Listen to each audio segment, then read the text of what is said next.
ICC champions trophy মানেই উত্তেজনার ঝড়। তবে ২০০৯ সাল থেকে এই টুর্নামেন্টের সঙ্গে যোগ হয়েছে এক নতুন ঐতিহ্য, হোয়াইট জ্যাকেট।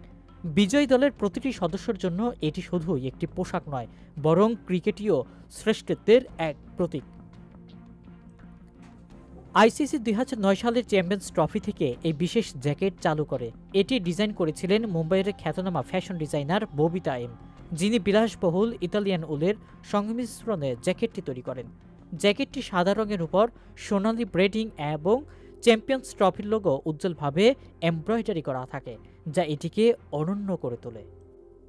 ২০২৫ চ্যাম্পিয়ন্স ট্রফির আগে এই আইকনিক জ্যাকেটটি আবারও নতুন করে আলোচনা আনেন পাকিস্তানের কিংবদন্তি পেসার ওয়াসিম আকরাম। তিনি এক প্রচারণামূলক ভিডিওতে বলেন, আইসিসি চ্যাম্পিয়ন্স ট্রফি হলো সেরাদের টুর্নামেন্ট, আর হোয়াইট জ্যাকেট সেই শ্রেষ্ঠত্বের এক প্রতীক। এটি কেবল একটি পোশাক নয়, বরং ক্রিকেটের শ্রেষ্ঠত্ব, কৌশলগত উৎকর্ষতার প্রতিফলন, যা প্রজন্ম থেকে প্রজন্মকে অনুপ্রাণিত করবে।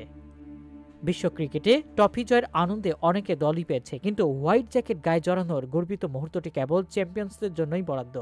ক্রিকেট ইতিহাসে এমন কিছু প্রতীক আছে যা সময়ের সঙ্গে সঙ্গে কিংবদন্তি হয়ে ওঠে, আর হোয়াইট জ্যাকেট তারই একটি।